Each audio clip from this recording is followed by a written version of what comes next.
మోకాళ్లలో గుజ్జును పెంచి నొప్పిని తగ్గించి సర్జరీని దూరం చేసే ఫ్రీడమ్ వాక్.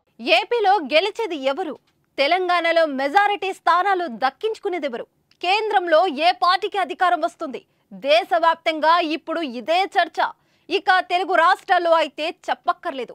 మే 13న పోలింగ్ జరిగాక రాజకీయ పార్టీలు ప్రజలు ఫలితాల కోసం ఉత్కటంగా ఎదురు చూస్తున్నారు. అయితే జూన్ 4 కంటే ముందుగా జూన్ 1వ తేదీ కోసం వెయిట్ చేస్తున్నారు. ఎందుకంటే నేడే ఎగ్జిట్ పోల్స్ విడుదల కానున్నాయి. దీంతో ఆ రోజు రానే వచ్చేసింది. నేటితోనే చివరి దశ పోలింగ్ ముగియనుండడంతో సాయంత్రం 6:30 ఎగ్జిట్ పోల్స్ విడుదల కానున్నాయి.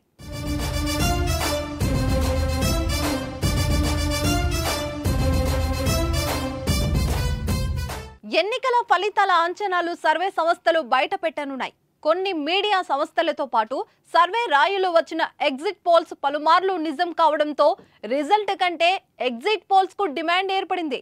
ఎగ్జిట్ పోల్స్ తో దాదాపు విజేతలపై అంచనా వచ్చే అవకాశం ఉంది. ఆంధ్రప్రదేశ్లో ఇరు పార్టీలు విజయంపై ధీమాతో ఉన్నాయి.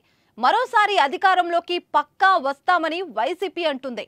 ప్రమాణ స్వీకారానికి కూడా ఫ్యాన్ పార్టీ నేతలు ఏర్పాట్లు చేసుకుంటున్నారు. డేట్, ప్లేస్ ఫిక్స్ చేశారు. కూటమి కూడా పూర్తి ఆత్మవిశ్వాసంతో కనిపిస్తోంది. అధికారం ఖాయమని భావిస్తుంది. మరి ఎవరు ప్రతిపక్షం, ఎవరు విపక్షం? పవన్ కళ్యాణ్ ఈసారి అసెంబ్లీ గేటు తాకుతారా? జగన్, చంద్రబాబు మెజారిటీ ఎంత?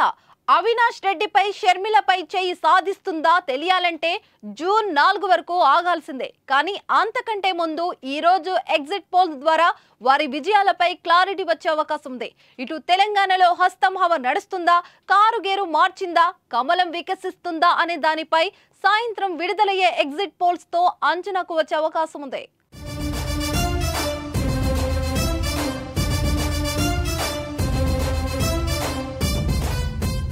ఎగ్జిట్ పోల్స్ రానుండడంతో ఒక్కొక్కరు ఉత్కటంగా ఎదురు చూస్తున్నారు. పోలింగ్ తర్వాత విహారయాత్రలకు వెళ్లి అధినాయకులు రాష్ట్రాలకు చేరుకున్నారు. మొత్తంగా పోలింగ్ తర్వాత చల్లబడ్డ రాజకీయ వాతావరణం ఎగ్జిట్ పోల్స్ తో మళ్లీ వేడెక్కనుంది. మరి ఈ ఉత్కంఠకు తెరపడాలంటే సాయంత్రం 6:30 వరకు ఆగాల్సిందే.